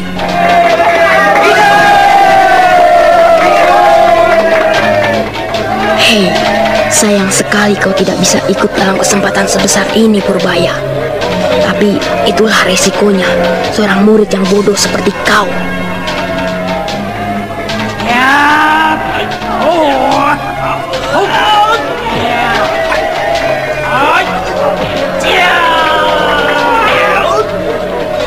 Diamlah di sini dan jadilah penonton yang baik, Purbaya. Aku akan bersiap-siap. Di sana, di kelompokku. Apakah maksud Raden Karmapala tadi? Kenapa Raden tidak ikut bersamanya? Ya benar, aku mungkin tidak akan diperbolehkan mengikuti pertandingan ini karena dianggap belum memenuhi syarat. Jadi Raden tidak ikut dalam pertandingan ini. Mungkin Bi, apakah baru kemarin Ki minta guru Raden memberitahukannya? Tidak, sudah lama hal itu diberitahukan saya. Lalu latihan-latihan keras yang Raden lakukan pada hari-hari kemarin untuk apa? Ya, untuk pertandingan ini, Bi. Raden membuat bingung Bibi. Sudahlah, Bi. Lihatlah itu, pertandingan di depan sana. Sudah beberapa orang yang berhasil mengalahkan lawannya. Pertandingan yang terdiri dari 8 kelompok di tengah arena. Kini separuh dari mereka sudah berhasil menyelesaikan tugasnya dan menunggu di pinggir lapangan untuk kelak dipertandingkan kembali. Dan beberapa saat kemudian, pertandingan itu pun selesai sudah. Beristirahatlah kalian yang telah berhasil memenangkan pertandingan ini. Sebentar lagi kalian akan kami pertandingkan kembali sesama para pemenang.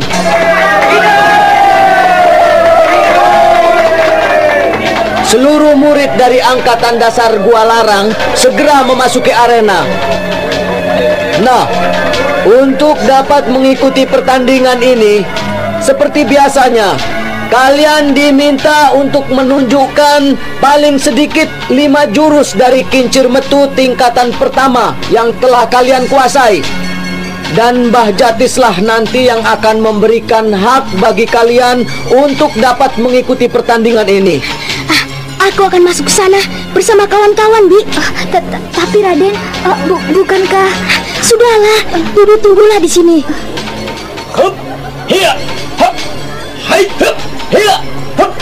Demikianlah, satu demi satu murid Angkatan Dasar dari Padepokan Gua Larang mulai menunjukkan kemampuannya menguasai 5 jurus dari kincir metu tingkatan pertama.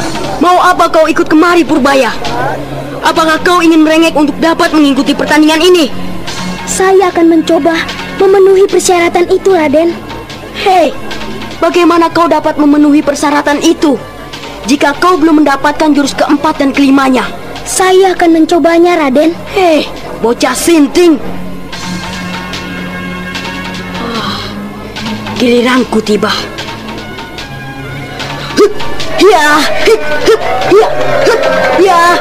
Satu demi satu, murid Angkatan Dasar yang memperagakan 5 jurus kincir metu mendapat anggukan dari Mbah Jatis.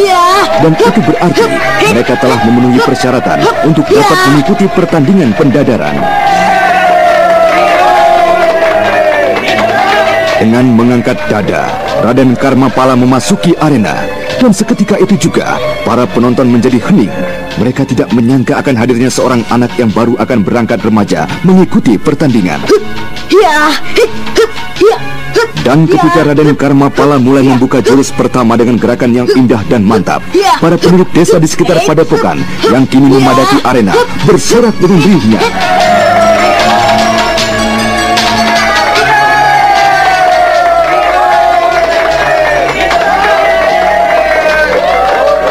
Nah, bersiaplah kalian.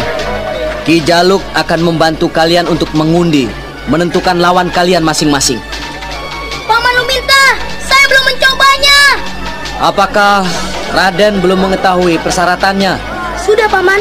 Untuk itu, saya akan mencobanya.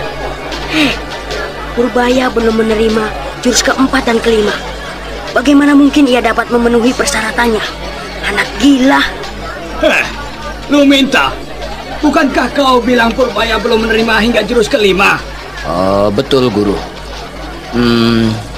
Biarlah akan hamba selesaikan dia.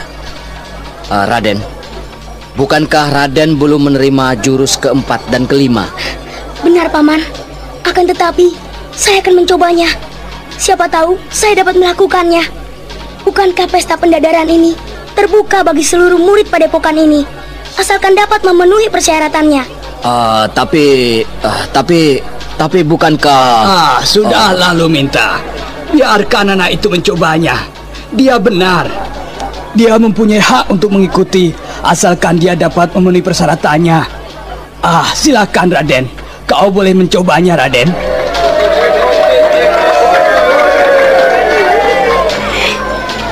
Anaknya benar-benar gila Purbaya. Dan dia tidak tahu malu. Dia mengharapkan agar guruku Majatis kasihan dan memberikan kesempatan padanya.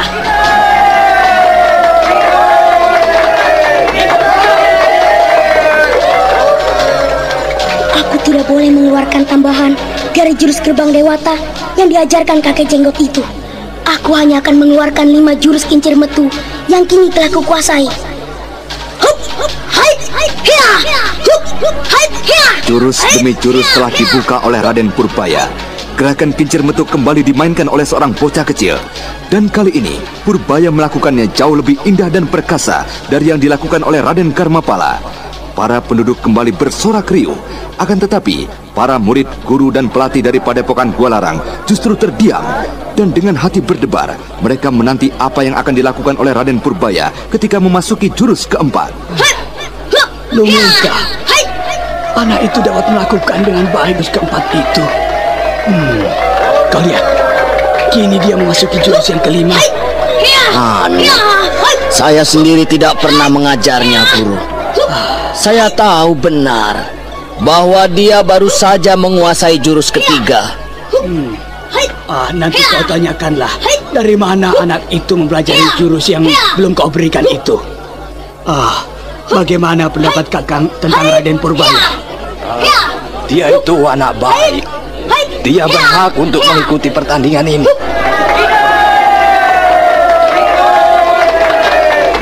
Iya, kau dapat mengikuti pertandingan ini, Raden.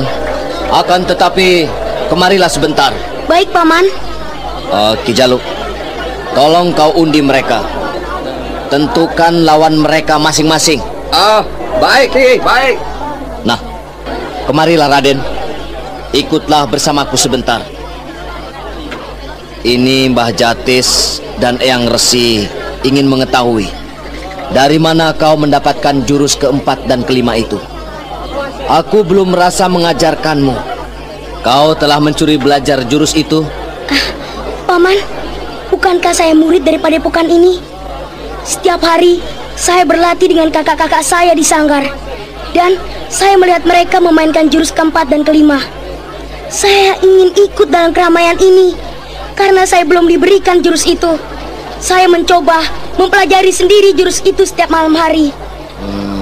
Apakah tidak ada seorang pun yang mengarahkan dan mengajarmu? Sama sekali tidak, Paman. Saya mempelajari jurus keempat dan kelima itu hanya seorang diri. Kau sudah membuat kesalahan, Raden. Itu berarti kau telah mencuri belajar. Tapi bukankah nanti satu saat Paman Uminta juga akan mengajarkan pada saya, Mbah? Benar. Tapi yang kali ini kau lakukan adalah mencuri belajar. Dan kau akan mendapat hukuman dari padepokan ini. Biarlah. Kali ini kau maafkan anak itu, Jatis. Dia melakukannya semata-mata karena ingin ikut memeriahkan pesta pendadaran ini.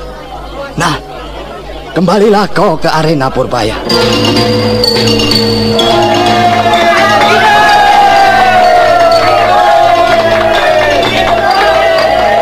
Pertandingan segera dimulai.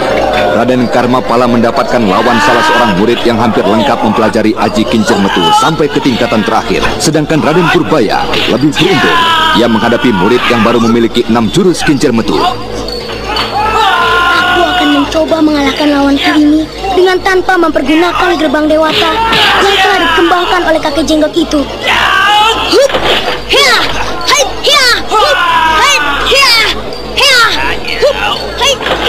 Arena besar yang semula tampak sangat luas kini terasa sempit karena telah dipenuhi oleh 12 pasangan murid Padepokan Gua Larang yang saling mencoba kemampuan.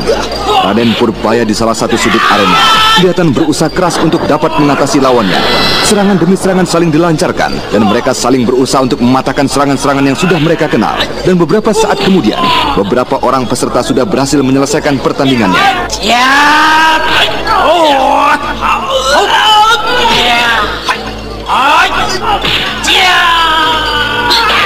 Celaka, tanganku berhasil ditangkapnya. Untuk melepaskan tanganku dari tangan lawanku yang kuat, aku harus berputar di udara agar mendapat bantuan tenaga dari seluruh bagian tubuhku. Lepas! Cukup! Baru saja Purbaya berhasil melepaskan tangannya dari pegangan lawannya, serangan lawannya telah memburunya kembali ke arah pundaknya. Melihat tidak ada kesempatan lagi untuk berkelit, Purbaya membiarkan saja serangan itu.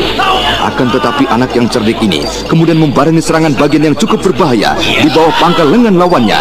Purbaya, kau berhasil menang. Setan, Purbaya sudah berhasil mengalahkan lawannya. Aku harus segera mengalahkan kerbau gila ini.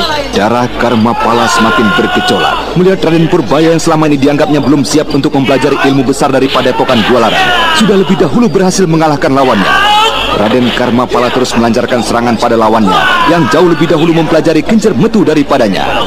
Merasakan serangan tidak banyak membuahkan hasil, akhirnya Raden Karmapala menyisipkan aji kepalan sakti yang dipelajari dari gurunya di Istana Galuh. Aku berhasil mengalahkannya, Guru. Aku menang. Kau curang, Raden. Anak itu sudah berlaku curang, Jatis.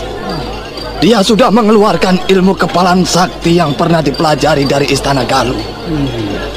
Apakah tidak dapat dimaafkan kesalahannya, Kakang? Raden Karmapala adalah murid termuda kita, dan lawannya sudah jauh lebih lama belajar di sini. Dan lagi, umur mereka jauh berbeda. Kau ingin memanjakan anak itu, Jatis? Hati-hatilah. Aku khawatir anak itu akan menjadi semakin liar dan berbahaya bagi perguruan kita. Tidak, Kakang. Percayalah, saya akan berusaha untuk menjaganya. Dan lagi, Kakang, Kakang harus ingat, dia adalah cucu Kakang sendiri, putra Mahaprabu Sana. Terserah kau sajalah, Jatis.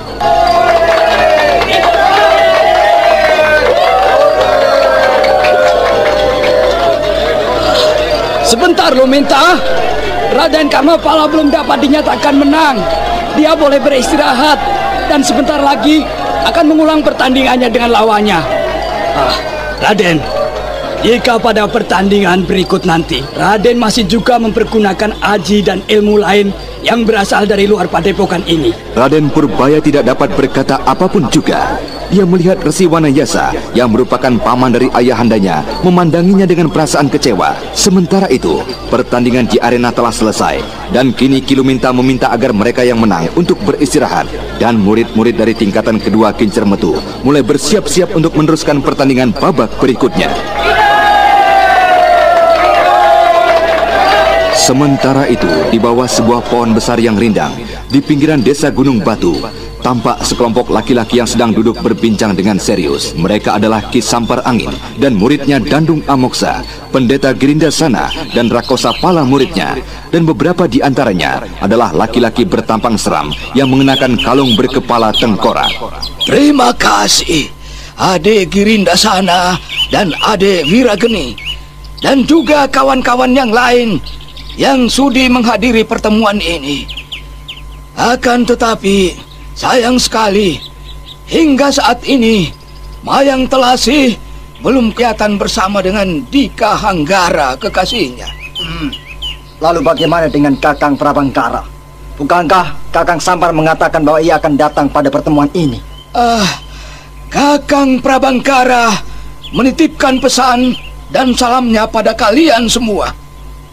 Dia tidak dapat hadir karena sedang mempersiapkan diri, mematangkan ilmunya untuk menghadapi Wanayasa. Bagus, bagus Kakang Sampar Angin. Jika sampai Guru Ade Girinda Sana dapat membantu, tentu urusan ini tidak mungkin akan gagal. Tolonglah Ade Girinda, dan nanti Sang Prabu Jayasuntana akan memberikan sekawasan tanah di daerah Karangsedana untuk tempat tinggal kalian. Jangan khawatir Kakang Sampar.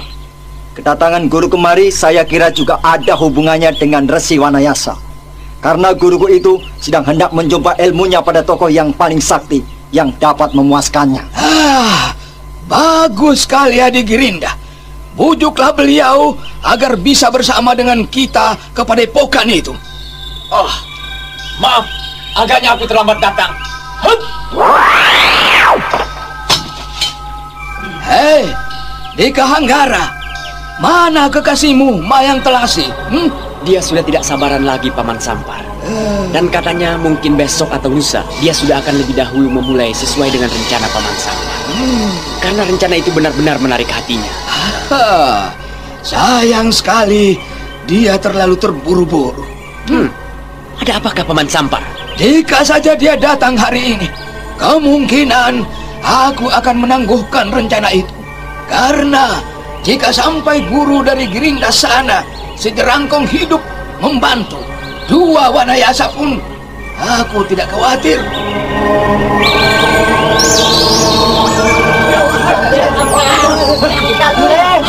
Apa itu yang ribut-ribut kemari? Mungkin ini akibat dari urusanku. Maaf, Paman. Aku menyelesaikan masalahku dulu. Biar kau di sini saja. Biarkan mereka datang kemari. Aku ingin tahu siapa mereka yang berani berurusan dengan setan seperti kau. Itu dia. Mereka berkumpul di sini, Reksa. Mana setan yang namanya Dika Hanggara? Ayo keluar dan mengakulah. Akulah Dika Hanggara. Agaknya kaulah lurah muda calon istri dari Ucum yang cantik manis itu. Setan cabul, rusak wanita. Kau harus mempertanggungjawabkan semua perbuatanmu. Pantas saja anak itu terlambat menemui kita.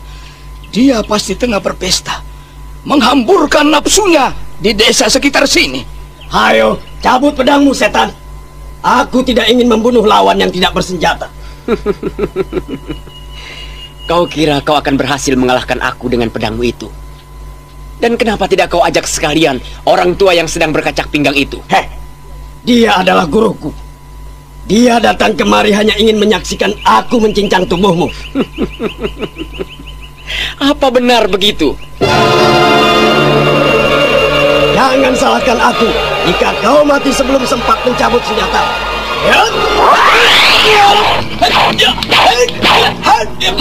Lurah dari desa Gunung Batu tak dapat menahan diri lagi melihat kesombongan lawannya. Karena itu, tanpa menunggu lebih lama lagi, ia segera mengayunkan pedangnya ke arah tubuh Dika Hanggara.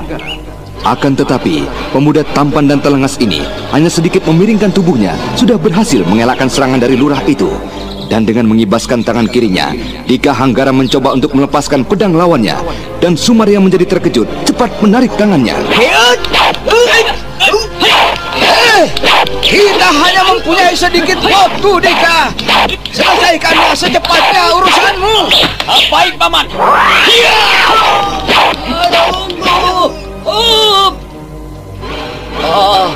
Kau keterlaluan sekali, anak muda. Terpaksa aku sendiri yang akan menghukummu agar kau menjadi jerah dan meninggalkan semua pekerjaan burukmu itu. Apakah keterlaluan jika bunga kehilangan madunya karena sang kumbang? Apakah keterlaluan jika seekor kumbang menghisap satu bunga dan kemudian menghisap bunga yang lain? Apakah kau si kumbang madu? Akulah Dika Hanggara si kumbang madu. Kenapa kau terkejut, Kisanak?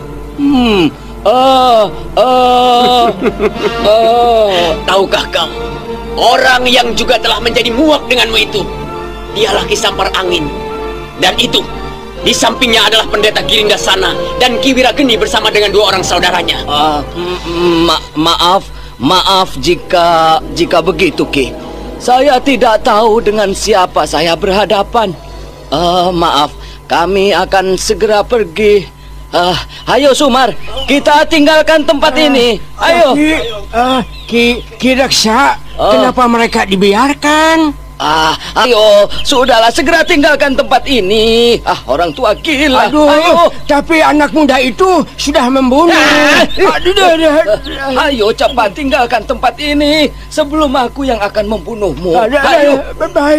Baik, Ki Reksa, baik.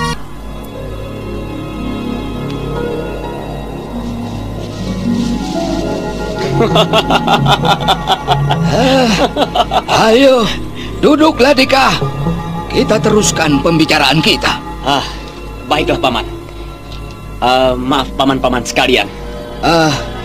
Kau memang pasti akan menjadi liar jika berada seorang diri. Jika demikian, terpaksa kita lanjutkan saja rencana kita yang semula.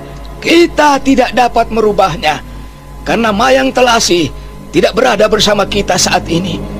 Dan kita mungkin tidak akan sempat lagi bertemu dengannya. Iya, Paman. Setan wanita itu pasti akan langsung menjalankan rencananya. Kau berani berkata begitu pada kekasihmu, Dika. Jika saja Mayang Telasi, si bidadari pencabut nyawa itu, berada di sini, biarpun kau adalah kekasihnya, kukira kau pasti akan dibunuhnya. Percuma saja aku mendapat gelar kumbang penghisap madu jika aku tidak dapat menjinakkan wanita itu, Paman.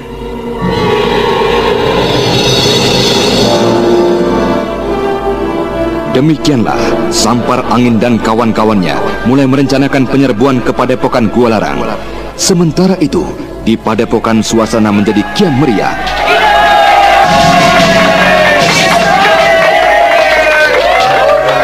Di Padepokan Gua Larang, pesta pendadaran menjadi semakin meriah. Kini, murid-murid angkatan dasar yang berhasil memperoleh kemenangan pada babak pertama akan dipertandingkan kembali. Sedangkan Raden Purbaya diwajibkan mengulang karena dinyatakan tidak sah kemenangannya.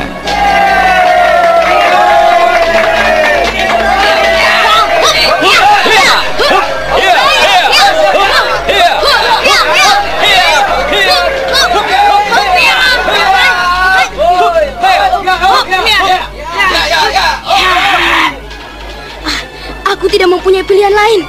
Terpaksa jurus gerbang dewata yang telah dikembangkan akan kucoba karena lawanku terlampau tangguh. Lawannya yang melihat Raden Purbaya mengulangi jurus gerbang dewata yang telah dikenalnya tidak memiliki daya serang yang kuat, menjadi tersenyum. Akan tetapi, senyumnya kemudian menjadi hilang ketika serangan tangan kiri Raden Purbaya yang berhasil dielakkannya ditarik sambil menyikut dadanya, dan tangan kanannya menyilang menyerang pangkal lehernya.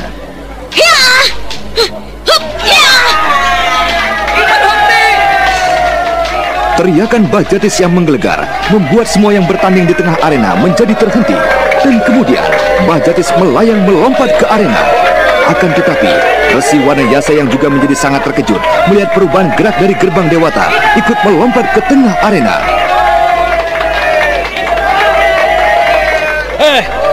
Apa yang sudah kau lakukan, Purbaya?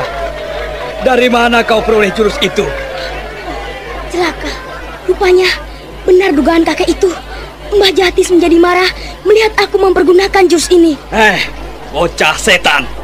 Dari mana kau peroleh jurus itu, Saya memperolehnya dari padepokan ini, Mbah. Saya mempergunakan gerbang dewata mengalahkannya. Setan cilik.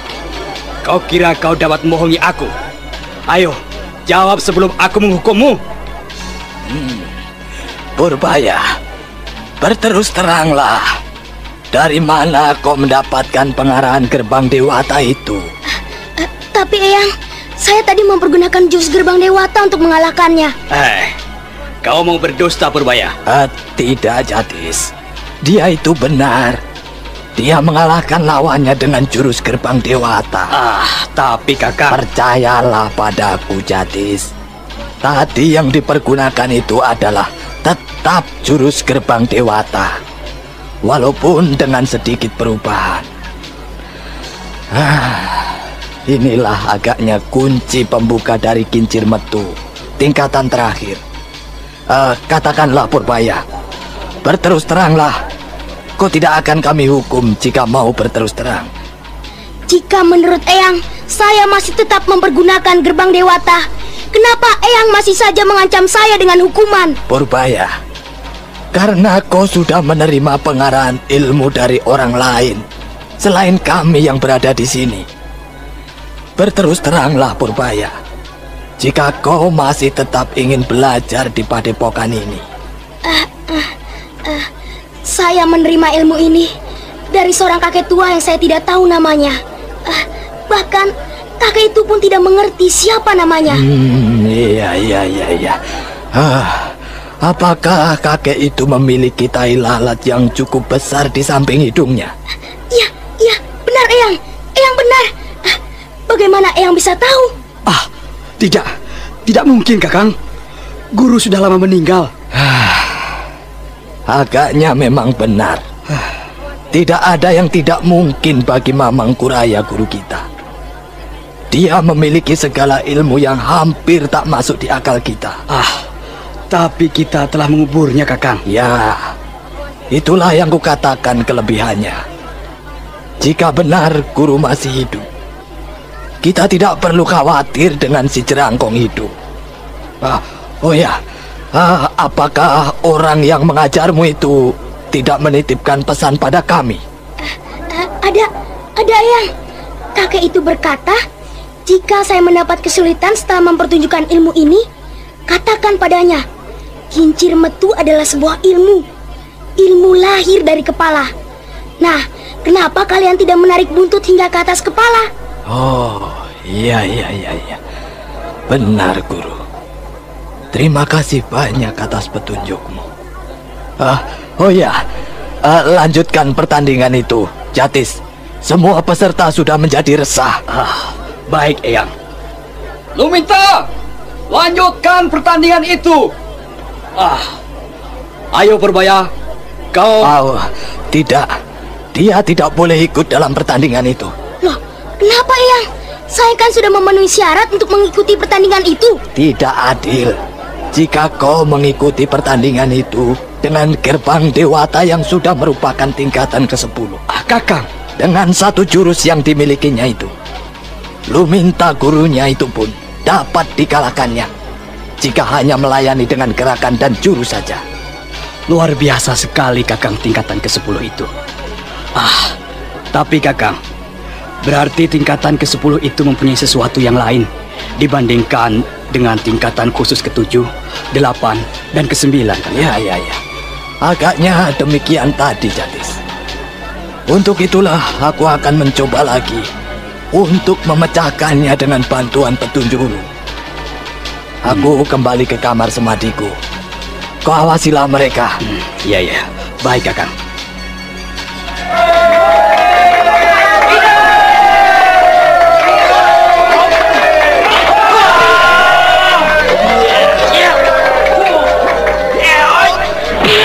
Pesta pendadaran pun segera dilanjutkan. Di arena, mereka kembali mulai saling menyerang, saling memecahkan jurus, dan berusaha untuk menjatuhkan lawan. Raden Karmapala yang dilarang untuk mempergunakan aji lain oleh gurunya Mbah Jatis, kali ini terpaksa menelan kekalahan dari lawannya.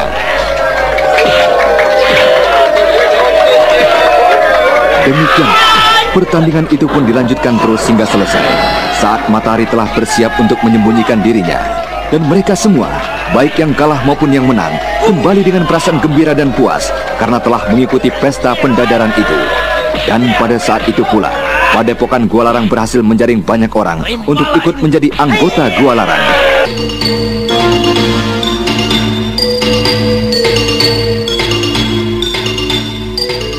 Mereka semua curang.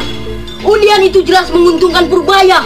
Aku diberikan lawan yang telah sempurna menguasai tingkatan pertama kincir metu. Dan ketika aku melayaninya dengan ilmu dan aji yang lain, guru menganggap itu tidak sah. Iya, Raden benar. Mereka benar-benar tidak adil dalam pertandingan seperti tadi. Masakan harus diberikan batasan-batasan ilmu? Pertandingan ya pertandingan. Awas kalian semua. Kelak, jika aku mempunyai kesempatan, aku akan membalas kecurangan kalian. Sayang sekali. Kita berada jauh dari istana, Raden. Jika tidak, kita akan dapat mengadukan semua perbuatan mereka dan memberinya pelajaran. Dan Purbaya si pangeran miskin itu tentu akan menjadi semakin sombong dengan kemenangannya tadi. Ya, anak itu pun mengalahkan musuhnya dengan mempergunakan aji yang dipelajarinya dari luar padepokan, hingga dia tidak dapat melanjutkan pertandingannya sampai ke babak ketiga. Akan tetapi hamba pun mencurigai dia mempergunakan ilmu dari luar untuk mengalahkan lawannya pada babak yang pertama. Ya, seisi padepokan ini curang. Paman, aku akan mengajar adat pada anak itu sebelum dia menjadi sombong. Aku akan mendatangi anak itu dan merebut cempaka dari tangannya. Kemudian akan kulihat apa yang anak itu akan perbuat. Tapi Raden, nanti Eyang Resi dan Mbah Jatis akan menyalahkan Raden. Seandainya Raden Purbaya mengadukan hal itu pada mereka, Raden. Hei, Paman. Ya. Paman kira siapakah aku ini? Apakah aku tidak berhak untuk mengambil dan mendapatkan cempaka dari tangan Purbaya, pangeran miskin itu? Mereka harus tahu, Purbaya sudah tidak pantas lagi mempunyai seorang pengasuh. Dia bukanlah pangeran seperti beberapa waktu yang lalu. Nah, katakanlah Paman, apakah aku tidak berhak melindungi cempaka? Ya, tuanku berhak. Tuanku berhak melakukan itu. Walaupun tuanku bukanlah seorang raja, tapi tuanku adalah orang kedua setelah Pangeran Mahkota Sanjaya yang memiliki kekuasaan besar di tanah Pasundan ini, Raden. Satu saat, aku pun harus menyingkirkan Sanjaya, Paman. Aku harus menjadi orang pertama di tanah Pasundan ini. Ya. Nah, untuk itu tuanku harus belajar sungguh-sungguh di padepokan ini. Ya, Paman. Aku akan belajar sungguh-sungguh dari sini. Setelah aku juga mengajar adat pada Purbaya. Ayo Paman, kita jemput cempaka di kamarnya. Oh iya Raden. Tapi Raden. Hei, Paman, mau ikut atau tidak? Iya, tentu saja Raden. Mari.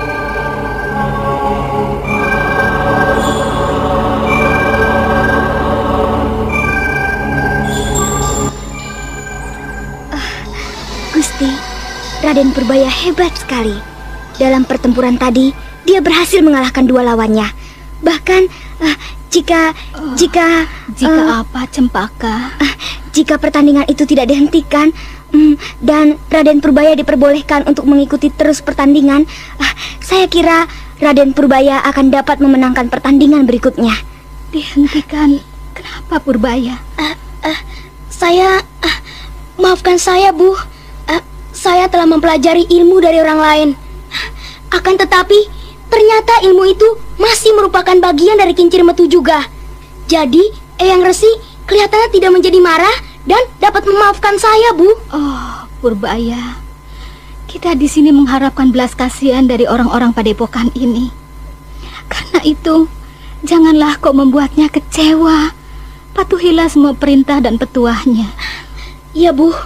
Semua itu saya lakukan adalah karena ingin sekali ikut dalam pertandingan pendadaran itu. Dan saya sudah ingin segera berhasil memiliki ilmu yang tinggi dan bisa saya andalkan. Ya, tapi kau harus ingat keadaan kita sekarang. Kau tidak dapat berbuat semaumu seperti di Karangsedana. Ini bukan istanamu. Di sini tidak ada ayahandamu. Dan tidak ada sejumlah pengawal dan pengasuh yang siap menjaga dan memenuhi semua kebutuhanmu. Iya, Bu. Saya mengerti. Saya akan... Hei, Purbaya! Buka pintu ini! Aku Karmapala datang untuk menjemput Cempaka! Hei, ayo cepat buka! Celaka Raden. Raden Karmapala datang. Mau apa dia datang kemari, Cempaka? Dia biar akan kulayani anak itu. Raden, jangan. Hei, kenapa lama benar kalian membuka pintu ini? Hei, Cempaka, ayo kau ikut aku. Tapi Raden. Hei, kau berani menolak perintahku, Cempaka? Kau berani menolak perintah junjunganmu? Tapi saya tidak bisa, Raden. Kurang ajar. Kau benar-benar hamba yang tidak tahu diri. Cempaka, dengarlah perintah Raden Karmapala. Dia adalah juga junjunganmu. Nah, kau dengar itu. Wanita sakit itu lebih mengenal aturan daripada kau.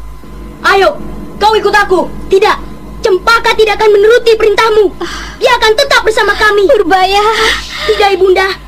Saya tidak bisa membiarkan saja Raden Karmapala berbuat sesuka hatinya pada kita. Kurang ajar, anak setan. Paman, bawa Cempaka dari sini. Jangan sentuh pipi Cempaka. Bawa Cempaka, Paman.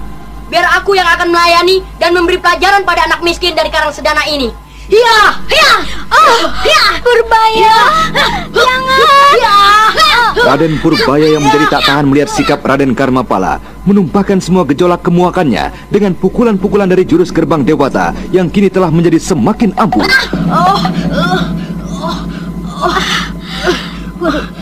Purbaya. Raden, ibundamu, Raden. Kenapa, Ibu? Anakku, apa yang sudah kau perbuat dengan Raden Karmapala? Kau telah membuat satu kesalahan besar. Tidak, Bu. Saya tidak bersalah. Saya tidak bersalah. Ayo, kita tinggalkan tempat ini, Paman. Ayo ikut kami, anak manis. Cempaka! Purbaya. Jangan. Biarkan saja Cempaka. Dia tidak akan membuat Cempaka susah. Biarkan saja. Ibu, saya akan memanggil Eyang Resi. Tunggulah.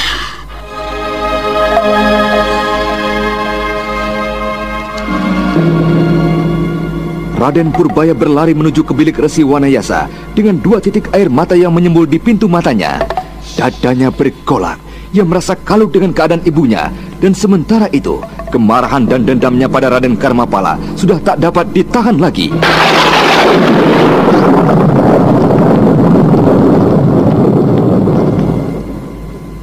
Saat itu awan hitam mulai menyelimuti bumi Karangsedana. Guntur mulai bersaut-sautan. Seluruh isi padepokan Karangsedana berlarian keluar, siap menyambut datangnya hujan yang sudah lama diimpi-impikan. Akan tetapi, Raden Purbaya justru sedang berada di puncak kekalutan.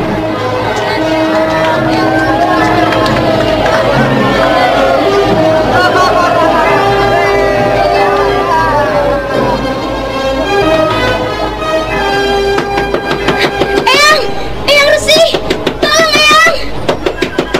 Eyang, tolong Eyang! Eyang, tolonglah ibu saya. Ibu saya sakit, Eyang. Iya. Tenanglah, nak. Ayo, kita ke sana.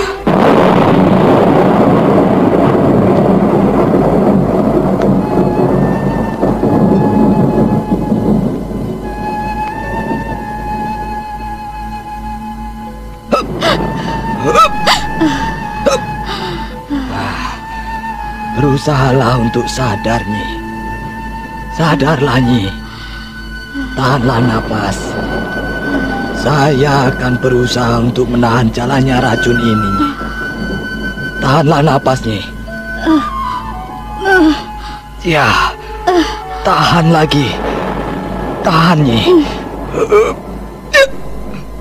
Resi Wanayasa berusaha untuk mencegah menjalarnya racun di dalam tubuh Rara Angken. Akan tetapi, karena kesadaran dari permaisuri Sang Prabu Ajikonda ini sudah hilang, maka Resi Wanayasa pun tak dapat lagi berbuat banyak, sampai akhirnya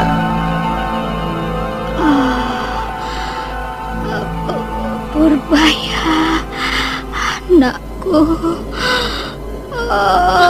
Eyang Resi, ibu saya, tolong ibu saya. Ibumu sudah tiada, Raden. Ibu saya mati. Oh, ibunda.